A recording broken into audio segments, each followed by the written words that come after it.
So, the Blair Witch Project came out in 1999. Is directed by Daniel Myrick and Eduardo Sanchez. Stars Heather Donahue, Michael C. Williams, and Joshua Leonard. And the synopsis is three film students vanish after traveling into a Maryland forest to film a documentary on the Blair Witch legend, leaving only their footage behind. Now, the big thing with this movie and really with found footage in general is it's really made out to be a documentary of sorts where they want to make you believe this is actually happening. This is real people. This is not a dramatization or a recreation. And this, for many reasons, was the one that brought that back to life with that genre. And the trailers, the marketing, posters, everything, they made it seem like this was real people. This actually happened, and this is their real footage. So that on its own is very clever and clearly had a big impact on audiences, and there's a huge fan base for it. Like I said, I had seen this one probably back in high school and I liked it at the time from what I remember, but didn't really think much of it, and then decided to do this bonus show, so I, had to revisit it. Overall, I like the movie. It's one of those films that has such a huge reverential presence in pop culture where everyone mimics the documentary style, the reactions from characters, the camera movements, the horror and unknown mysteries of the movie where it's always parodied, it's referenced, it's copied, it's mimicked, all of those things where even before I was aware of the actual film or had seen the film, I knew that style backwards and front. I felt like I had already seen the movie by the time I actually watched it. And that in some ways, that doesn't inherently make a movie bad. And I still do like the movie a decent bit. I don't think it holds up fully. I didn't think it was a masterpiece when I first saw it, and I don't think that way now. I still enjoy it pretty well, but in some ways that impact of its style and gimmick, so to speak, has made it lose a little bit of its luster, in my opinion. I think if maybe I'd seen it at the time, like a lot of people did, I would feel differently. But being removed from it, I don't love the movie. I want to love all of these movies more than I do. I still appreciate them a lot, and I enjoy a lot of different aspects to them, and there are a lot of moments that I really love. But overall, I don't think there's a masterpiece in there or with this first film. But putting all that aside, the movie is still very solid.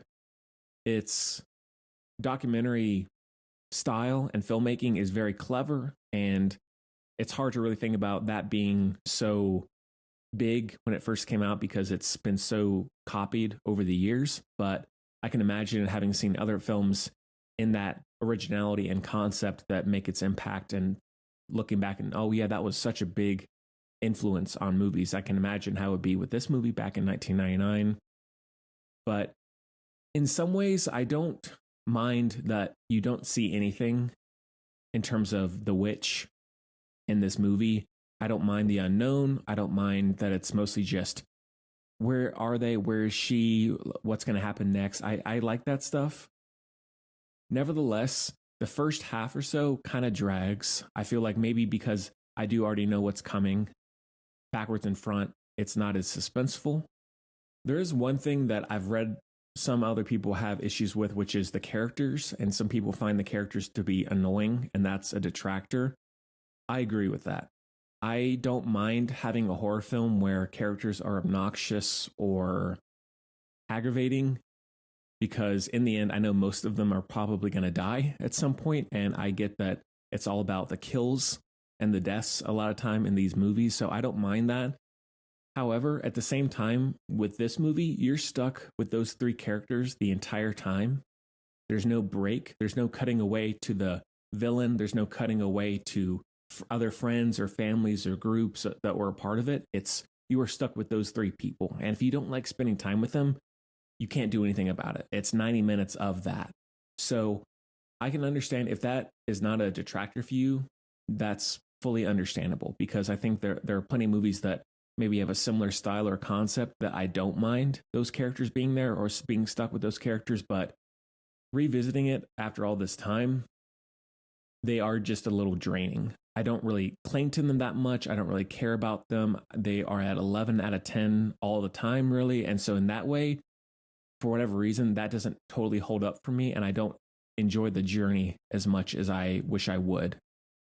And that's why, even in some ways, while I don't think the Blair Witch from 2016 is a better movie, I sometimes enjoy that movie a little bit more because there are more breakup of characters and groups, and certain characters are more bearable than others.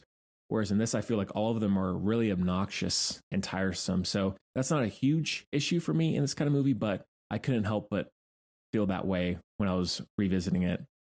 Otherwise, it's really well put together. The documentary style of characters running through the woods and running into each other and not knowing what's behind them and scanning the forest at night with flashlights and all that is really well done. And it's very suspenseful and unsettling and has that unpredictable nature to it. So that way it fully holds up, and I really enjoy that still.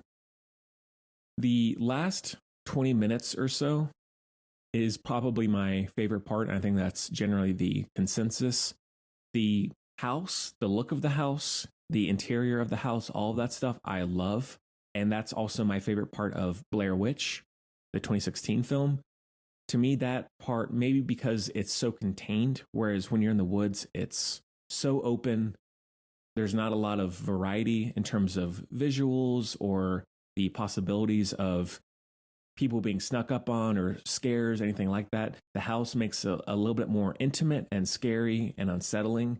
And especially that's the case with the Adam Wingard film. So I really like that part of the movie, but there is a large chunk where I'm a little bored, a little worn out by the quote unquote gimmicks of the movie, of the jump scares and all that. So I fully understand why someone thinks this is a 5 out of 5 masterpiece. I love it. I have my movies that I love in that way that maybe other people feel the way I do about this one. So I don't disregard any of that. And watching all of these movies, I wanted to love all of them even more than I did. And maybe in time I will. Maybe things will grow on me or whatever else by talking about them in this format, maybe. But as of now, I don't love the movie as much as a lot of other landmark horror films, either classic or modern films. It's up there, like it's in a category that always sticks with me. It's a film that really is very impactful and leaves a mark for sure. I just don't love it as much as I wish I did, or as a lot of others do, unfortunately. So that is a heavy 4 out of 5.